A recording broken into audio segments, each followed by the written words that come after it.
Et oui, je suis en peignoir parce que nous sommes dimanche soir. Et c'est dimanche soir en peignoir pour lecture. On se retrouve aujourd'hui encore en cocooning. J'ai 4 livres à vous présenter, mais en fait il n'y en a que 3. C'est-à-dire qu'il y a un livre qui en fait 2. Parce que c'est un seul et même roman, mais il y a 2 parties. Et donc les 2 parties sont séparées en 2 sous forme de livres. Je sais pas trop si vous m'avez compris, mais vous comprendrez par la suite.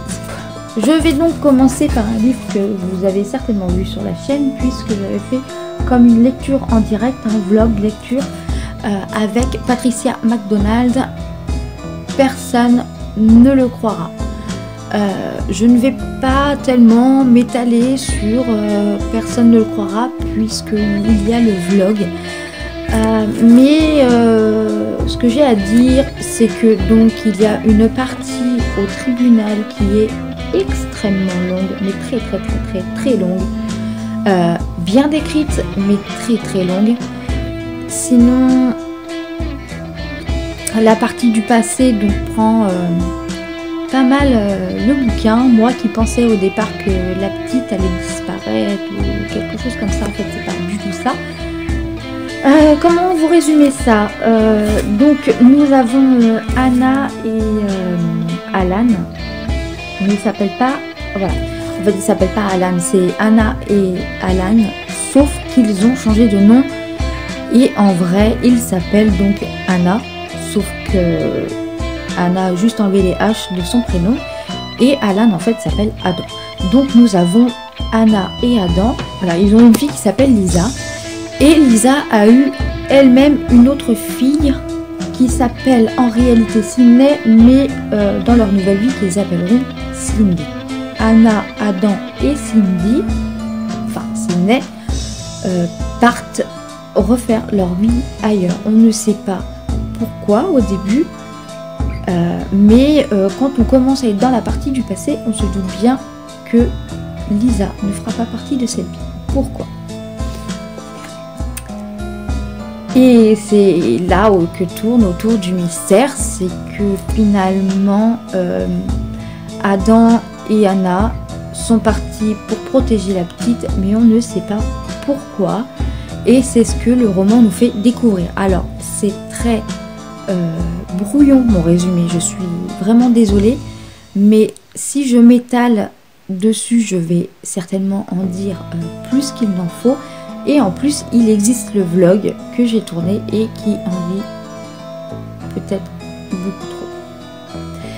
Alors, ce livre, j'ai été plus ou moins déçue, j'ai plus ou moins aimé. Je reste sceptique après le recul du temps s'est passé entre ma lecture et l'instant où je tourne la vidéo.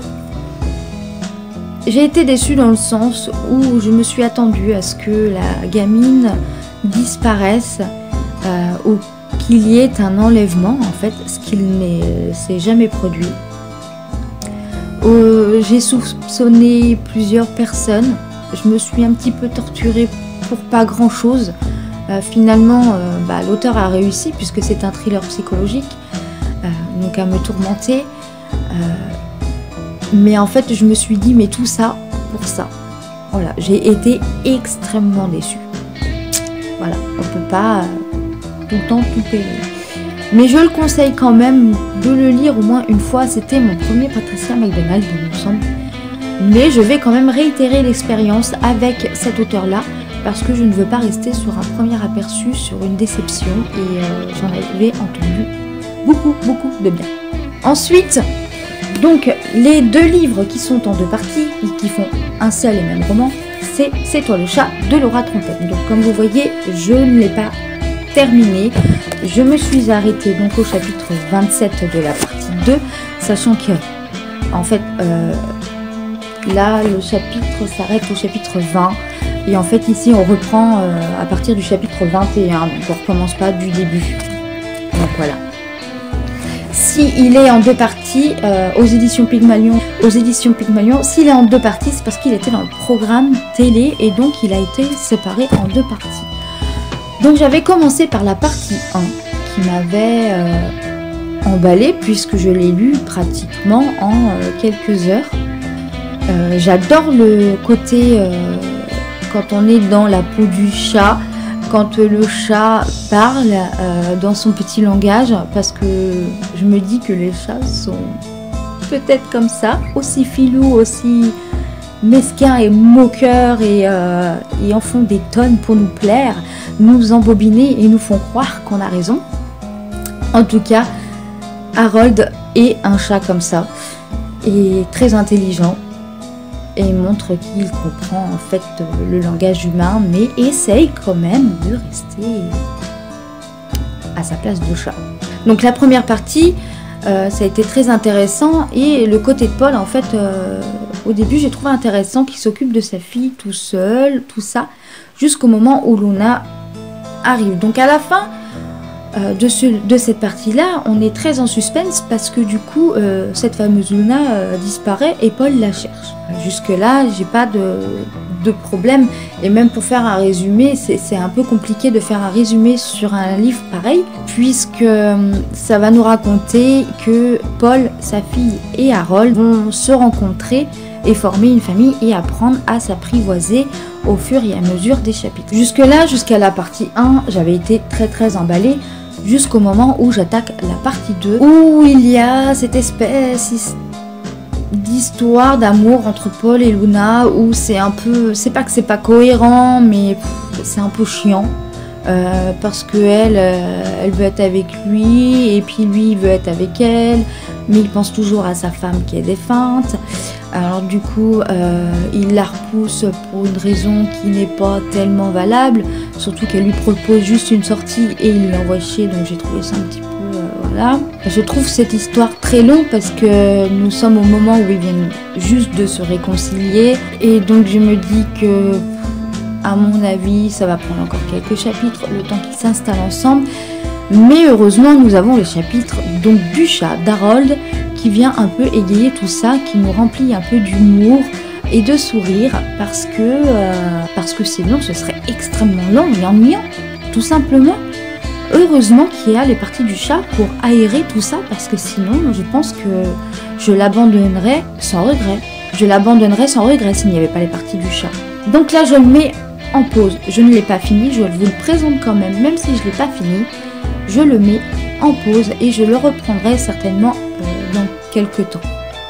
Avant, j'ai envie de lire autre chose, et en tout cas pas une histoire d'amour qui est longue et ennuyante où il ne se passe rien. Et ensuite, ce qui est très rare sur ma chaîne, je crois que je vous en ai rarement présenté, sauf dans les book hauls, j'ai lu une BD ou un roman graphique, c'est comme vous voulez, vous appelez ça comme vous voulez, moi j'appelle ça une BD. Donc une BD écrite par Bruno Tamalion et Hugo Tartex, donc La Cavalière au manteau rouge. Alors cette BD, je tiens à dire que c'est clairement une BD publicitaire pour la région Rhône-Alpes, parce que dedans nous avons donc les planches qui sont quand même assez belles, et en bas nous avons des notes.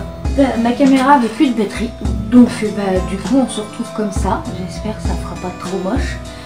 Et donc je vous disais qu'il y a des planches comme ceci, et ces planches là en fait en fin de bas de page nous avons des explications sur le monument, où ils sont allés, ce qu'ils ont visité, etc.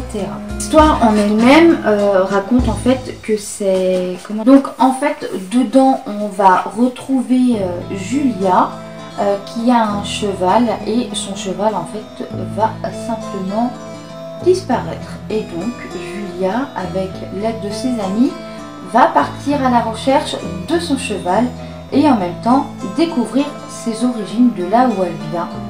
Et voilà, je peux pas en dire plus. Même si je doute que vous puissiez le trouver, moi je l'avais trouvé dans une librairie de ma ville. Et donc, comme c'est dans la région Rhône-Alpes et de tout ce qu'il y a autour de chez moi, je ne sais pas si elle est trouvable pour ceux qui sont hors région Rhône-Alpes. Mais au niveau des dessins, c'est très bien dessiné. Je veux dire, ils sont pas moches, hein, c'est pas dégueulasse. Donc on va retrouver trois personnages. Donc on va retrouver ces trois personnages là, les personnages principaux, où nous avons Julia et ses deux amis, dont un geek et l'autre je sais plus ce qu'il fait. J'ai bien aimé le fond de l'histoire, mais je n'ai trouvé aucun rapport. Alors vous allez me dire que c'est un peu le point de lecture de la déception et je n'aurai pas tort. C'est vrai que dans ces 3 lectures, j'ai été quelque part déçue. Et dans celui-là, en fait, au début, nous avons donc Boléro le cheval qui disparaît et Julia qui part à la recherche de son cheval. On ne sait pas. Donc elle trouve un carnet et dans ce carnet, elle va retrouver une photo où elle est présente mais qui est déchirée. Donc là, elle se met à la recherche de la personne qui est avec elle sur la photo en pensant que c'est lui qui avait l'air. Ce que j'ai pas du tout aimé, c'est la façon que ça a été fait. C'est qu'ils passent de ville en ville pour nous présenter les villes et les monuments pour faire leur publicité par rapport à tout ça. Mais au niveau de l'histoire, ça perd tout son sens et toute sa valeur.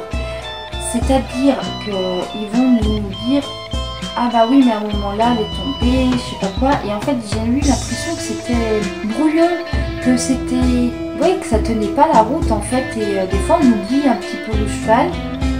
On se retrouve dans des monuments alors que